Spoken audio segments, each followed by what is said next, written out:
Throughout this season, we've shattered barriers, navigated dilemmas, and explored the nuances of neurodiversity. Today, our focus sharpens on the often elusive concept of reasonable accommodation. In this episode, we question why, despite legal safeguards, the act of disclosure remains a high-risk action and how subjective interpretations significantly impact the pursuit of workplace inclusion.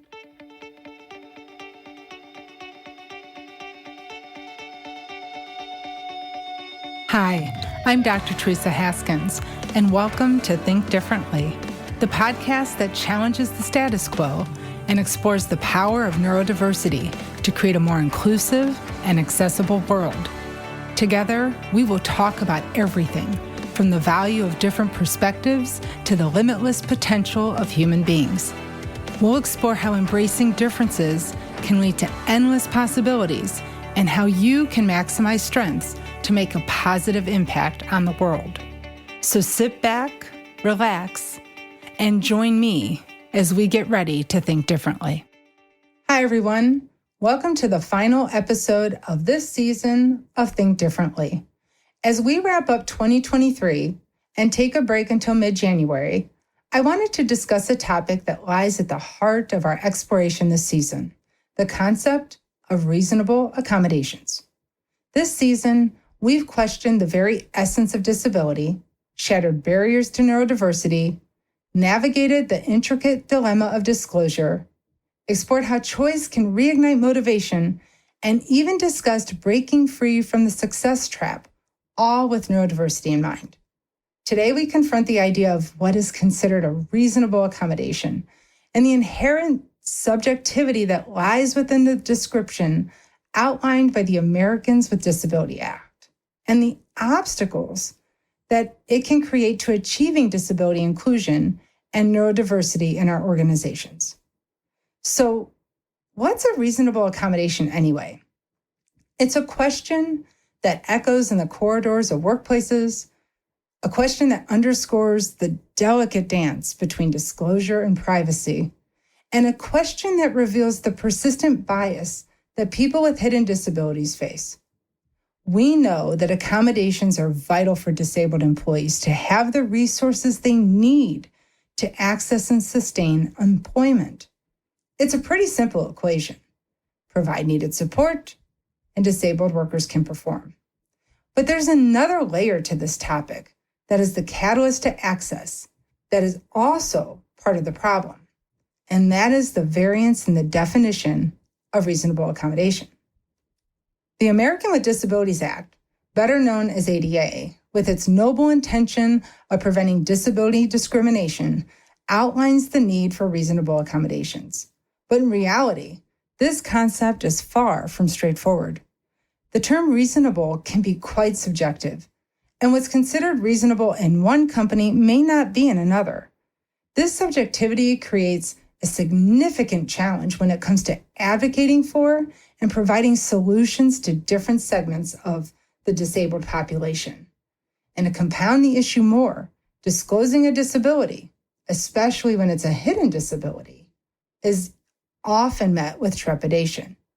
This is because telling a potential employer about a disability comes with risk. Yes, we have the ADA. That is designed to protect disabled employees from discrimination and requires employers to provide reasonable accommodations. But the crux of the issue is the employer decides what is reasonable. So picture this scenario. A disabled employee requests an executive assistant to help manage their calendar and organize their day-to-day tasks more efficiently. In one company, this request was considered absolutely reasonable and granted, leading to increased productivity and job satisfaction for both the employee and the employer. However, when the employee goes to another company, the same request is now deemed unreasonable, and the employee is left struggling to keep up with their responsibilities. This is where the trouble lies. The definition of what is reasonable can be fluid and influenced by various factors, including the company's size, financial resources, industry, and even its corporate culture. So while the ADA and similar laws provide a framework for reasonable accommodations, their interpretation can significantly differ. It's this type of scenario that can also put those with hidden disabilities in a precarious position. To disclose or not to disclose. Because let's face it, while discrimination based on disability is illegal, it's all too easy for employers to find other reasons to exclude you. The sad truth is, disability bias is alive and well. This allowing employers to determine what's reasonable was to ensure that there were no negative impacts to the business if they hired a disabled person, which has ableistic undertones, but was primarily due to ensure that the actual cost to implement physical or technological accommodations were feasible. Larger companies could afford to provide more resources and therefore had more disabled employees because they could scale those benefits and make such an investment. And for a smaller company, an investment for one may not have been feasible. But thanks to universal design and architecture and accessibility standards and technology, the reasons for variation and reasonable accommodations are less about financial costs and are now being determined by other factors that are more about a willingness to provide support and constructs that deviate from the cultural norm and how we do business at the company. It's more about perception of fit and belief in abilities, and the worries that providing more to some could result in unfair treatment towards the rest of the team. Now, this isn't necessarily a problem with the legislation because it's designed to provide protection and encourage accommodation, but rather in its application.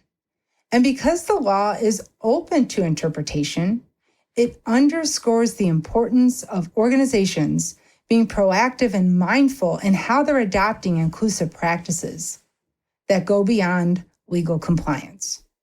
But what can be done to address these challenges? Well, from previous conversations, we know that it's essential for organizations to foster a culture of understanding, empathy, and flexibility. We know that they should actively engage with their employees, not just those who require accommodations, but to better comprehend their unique needs and skills. This all goes back to how accommodating and accessible are you to your average employee? If you are unwilling to provide resources to help those you don't deem as potentially impaired, are you going to be willing to provide supports to others that need it? And there are some that are just standards we're so used to nowadays. Lifts and ramps for mobility impairments, technological access. But when it comes to flexible work arrangements, American Sign Language interpreters, different approaches to work, supporting executive functioning or sensory processing issues, people become more rigid in their willingness to provide accommodation. And this highlights the risk that disabled employees are asked to take that isn't fully appreciated by the majority of hiring entities.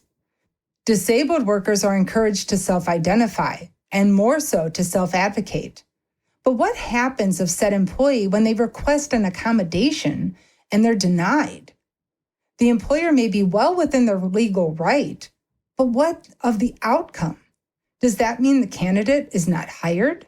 Does that mean the employee can't perform as well as if they would had they had an accommodation, fulfilling the prophecy that they won't work out here on this team?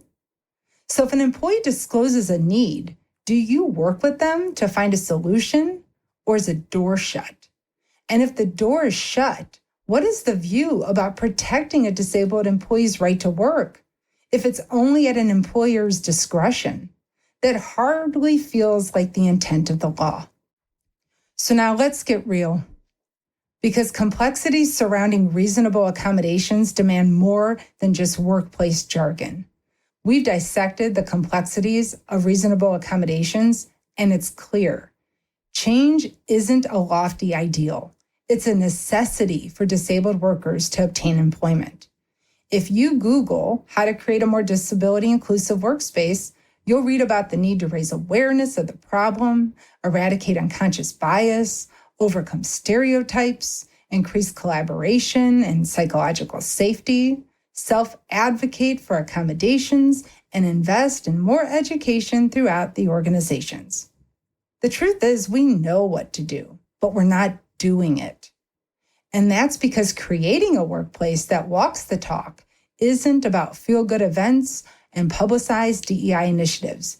It's about making substantial, tangible changes. In this journey towards inclusivity, let's face it, dialogue alone won't cut it. Discussing issues and raising awareness is important, but it's not enough. We need to focus on delivering real, measurable outcomes. A workplace that values transparency isn't just about open conversations. It's about ensuring those conversations are respected, employees are not retaliated against, and that it leads to actual change. Stereotypes don't vanish with wishful thinking. It's time to kick those stereotypes to the curb and recognize that abilities come in a myriad of forms. Accommodations aren't charity. They're about recognizing the unique strengths and providing the resources a person needs to succeed in the workplace. Collaboration isn't a feel-good buzzword. It's a strategic move. It's about getting down to business, finding solutions that genuinely work, and working in healthy ways together. And yes, collectively acknowledging that the right accommodations benefit everyone involved, both the employer and the team and the employee. A well-supported employee performs. Isn't that what we all want? And then we need to ditch the corporate doublespeak. Denying accommodations isn't just a bureaucratic decision. It's a potential roadblock in someone's career. It impacts their life. So it's time to ask the tough questions. If an employee outlines their needs, are we helping them find a solution, or are we slamming doors in their faces? And what does it say about our commitment to the rights of disabled employees if we are continuously negotiating down or denying accommodation requests? A common solution implemented is education. People need more education. But education, though, isn't just about feel-good training sessions and awareness. It's about busting myths and dismantling the barriers of ignorance. It's time for a reality check. If you're not willing to provide resources for your current employees, then you're not ready to help disabled employees either, because you're not fostering inclusivity. You're perpetuating exclusion. And policies, they're not just bureaucratic red tape. They're actually the backbone of your organizational culture. It's time to scrutinize those policies. Are they relics of a bygone era, or are they evolving with the times? So what can we do? As you can tell, I think it's time to be ruthlessly real, demand action, and refuse to settle for surface-level changes. And if you're a leader, it's time for you to take accountability and take action. Be the leader your people need. You know what? Better yet, be the leader you think you are. As we gear up for 2024, let's not just dream and talk about change. Let's roll up our sleeves and actually make it happen. So as I make this call to action, the first step is to reflect on where you are on your journey to disability inclusion. If you didn't focus on access, accommodations, or neurodiversity in 2023, is it on your radar for 2024? And if not, there's still plenty of time to make disability inclusion a priority for your business next year. Decisive intentions beget change. As we come to the end of our time together this year, and we take this hiatus between sessions, I want you to recall what we've explored this year, the unique perspectives and experiences that impact neurodiversity and disability inclusion in our world. If you missed a prior podcast, now's the time to tune in and catch up, because our journey together doesn't end here. In 2024, we'll venture beyond typical conversations and dive into the hard stuff, ableism, superficial diversity, and the ongoing struggles in moving the neurodiversity and disability inclusion space forward in organizations of all sizes. Next year, we'll also bring you new voices, fresh experiences, triumphs, and wisdom, because there's a lot of good happening in the world too. I am excited for our first session on January 11th, because despite the challenges we face, 2024's focus is not on adversity. It'll be a year of community, promise, and conversation. So as we take these next 2 months to decompress from another tumultuous year, let's meet again renewed and ready to tackle the real work. We can begin to make the hard changes that will transform our neurodiversity dreams to life. Thank you for listening to this episode of Think Differently. I hope you found our discussion today insightful and thought-provoking. I want to thank Audio Works Studios for their exceptional production and recording support. Without their expertise and dedication, this podcast would not be possible. If you enjoyed this episode, we encourage you to share it with others. Your support helps us to reach new audiences and promote neurodiversity in our world. Also, be sure to subscribe to this podcast on iHeartRadio, Spotify, Apple Podcasts, or your favorite platform so that you can stay up to date on the latest episodes. We look forward to seeing you again soon on Think Differently.